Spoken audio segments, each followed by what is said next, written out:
یود خیبر زلمی پختو زمونږ شان دی مونږ پښتانه یو په وطن مزان قربان دی. د ملک د نورو برخو په شان په تحصیل شب قدر کې هم د پاکستان 71 جشن ازادي او د 14 اگست ورځ خو په قامي جوش او جذبې سره ونمانځل شو. په دې موقع تاجر برادرۍ خپل دکانونه په قامي جنډو سنگار کړي وو او د سرکاري ادارو لخوا په سرکاري ودانو او امارتونو قامي بیرغ اوچت کړي شوی وو. سرکاري ودانې د چراغان نه علاوه په قامي جنډو هم لکه د ناوي سنگار شوی وي. د ازادۍ د ورځې په مناسبت د تحصیل شب قدر په مختلفو برخو کې د سرکاري تقریباتو نه علاوه د جون د مختلفو طبقو خلکو هم د دستورو تابع کړي و. دغه سي یو درنه دستوره په ګړنګي روډ ICL کالج شب قدر کې تر سره شو چې پکې AC شب قدر اکرام شاه صاحب او د پېښور بورډ سابقه ډایریکټر امان الله صاحب مشران ملمانو. د دستوري باقاعده پرانیسته د قومي ترانې نه وشوه. د ازادۍ د ورځې په مناسبت خاکي ملي نغمې تقریرونه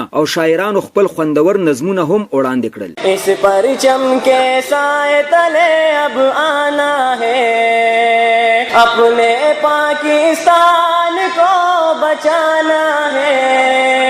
د ازادۍ د ورځې په مناسبت د پېښور بورډ سابقه ډایریکټر امان الله صاحب وی چې دا ازادي موږ ته په ډېره مشکله ملو شوې ده. الله تعالی د دې خطې په مسلمانانو باندې عظیم فضل کړی دی چې دا پاکستان یې موږ راکړی دی. اوس زموږ دا ذمواري جوړېږي چې دا پاکستان موږ بهترین جوړ کړو، ښکلی جوړ کړو، ښایسته جوړ کړو.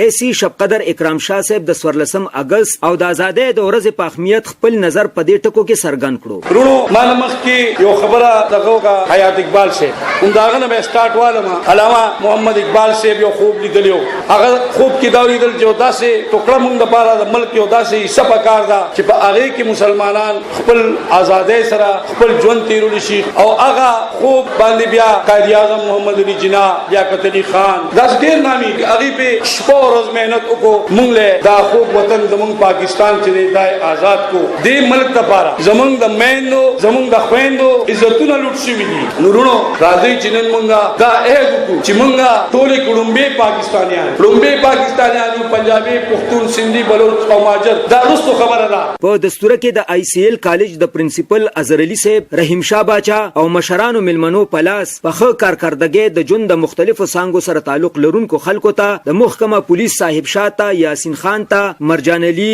عالمزیب اور فوجي قیصر خان او عتیق خان ته په ملي نغمو راشد خان عاطف خان او د AC صاحب فرزن احمد شاه ته په اعلی نمبر او پاس طالب علمانو ته شاعرانو ته او په خو تقریرونو مقررینو ته تعریفي سنتونه ورکړې شول. وروستو د AC شب قدر اکرام شاه صاحب په مشرۍ کې د شب قدر چوک پورې یو واک هم وشو او په شاه سویټ د ریډیو شب قدر په سټوډیو کې د ازادۍ د کلیزې کیک هم کټ کړی شو. حیات اقبال حیات دلبر نیوز شب قدر. مونږ یو د